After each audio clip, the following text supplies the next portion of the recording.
Bonjour à tous et bienvenue pour cette nouvelle capsule où nous allons parler de la liaison peptidique. La liaison peptidique est la liaison qui se forme entre deux acides alpha-aminés pour former les protéines. Qu'est-ce qu'une protéine? D'un point de vue chimique, une protéine est un polymère. C'est un mot qui vient du grec polus qui signifie plusieurs et méros qui signifie partie. Pour comprendre comment est constitué un polymère, on peut le comparer à une chaîne de vélo ouverte constituée de plusieurs maillons. Un polymère est donc une macromolécule constituée de la répétition de nombreuses sous-unités qu'on appelle les monomères. Les polymères les plus connus sont les fibres naturelles végétales comme le coton, ou animales comme la soie, les caoutchoucs, le latex par exemple, les matières plastiques, mais aussi les cols, les peintures, les résines et bien sûr les protéines. Les protéines sont des constituants essentiels de la matière vivante. On les trouve dans l'alimentation, poissons, viande et œufs, ainsi que les produits laitiers sont sources de protéines animales. Lentilles, céréales et fruits à coque sont sources de protéines végétales. On les trouve aussi dans notre corps en très grand nombre. Les protéines ont de très nombreux rôles dans l'organisme. Elles assurent les fonctions utiles à la vie des cellules. Elles participent au renouvellement des tissus des muscles, des os, de la peau et des cheveux. Elles sont aussi impliquées dans de très nombreux processus physiologiques, comme par exemple les défenses immunitaires, la digestion, la synthèse des hormones et le transport de l'oxygène.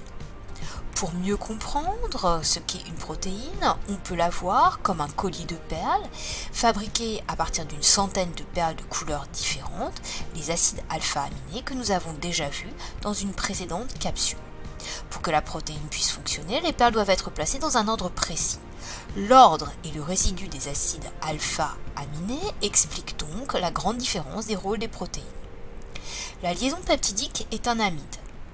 Dans cette molécule de kératine, on reconnaît le groupe caractéristique amide, c'est-à-dire l'enchaînement des atomes CONH où l'oxygène est doublement lié au carbone.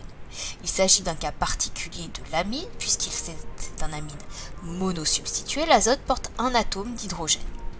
Intéressons-nous maintenant à la structure de la liaison peptidique. Les atomes de la liaison sont dans un même plan, donc le carbone, l'oxygène, l'azote et l'hydrogène, ce qui explique que la liaison peptidique est plane et rigide. Un peu de vocabulaire. La liaison peptidique lie deux acides alpha-aminés entre eux. La molécule obtenue est appelée un dipeptide. Lorsque trois acides alpha-aminés sont liés par deux liaisons peptidiques, on parle de tripeptide. Lorsque de nombreux acides alpha-aminés sont liés par des liaisons peptidiques, on parle de polypeptide. Comment obtient-on un dipeptide? Pour obtenir un dipeptide, on réalise la condensation de deux acides alpha-aminés par élimination d'une molécule d'eau. C'est ce que montre cette animation. La molécule d'eau est obtenue par le départ d'un groupe OH et de l'atome d'hydrogène. On a donc que un acide alpha-aminé 1 plus un acide alpha-aminé 2 donne un dipeptide plus l'eau. Comment écrire la formule du dipeptide connaissant les formules de deux acides alpha-aminés? On repère le groupe carboxyle du premier acide alpha-aminé, le groupe amino du second acide alpha-aminé. On va faire partir le groupe OH du groupe carboxyle du premier acide alpha-aminé, l'atome d'hydrogène du groupe amino du second acide alpha-aminé. On forme donc une molécule d'eau. Il ne nous reste plus qu'à lier par une liaison, qui est la liaison peptidique, le carbone du premier acide alpha-aminé et l'azote du second acide alpha-aminé. Combien de dipeptides obtient-on à partir de deux acides alpha-aminés différents? Par exemple, un acide alpha-aminé bleu et un acide alpha-aminé rouge. Quelles sont les possibilités d'association? Première association, tout d'abord un rouge puis un bleu. Seconde association, un bleu puis un rouge. Troisième, deux rouges. Quatrième, deux bleus. On peut donc former 4 dipeptides à partir de deux acides alpha-aminés. Comment détruire le dipeptide? La réaction est appelée la réaction d'hydrolyse. En effet, à partir d'un dipeptide en présence d'eau, on forme deux acides alpha-aminés. La liaison peptidique est rompue entre le carbone et l'azote de cette liaison. On obtient donc comme équation que le dipeptide plus l'eau donne l'acide alpha-aminé 1 plus l'acide alpha-aminé 2. On remarque que c'est la réaction inverse de la réaction de condensation. Comment retrouver les acides alpha-aminés formant le dipeptide? On repère la liaison peptidique. On coupe cette liaison entre le carbone et l'azote.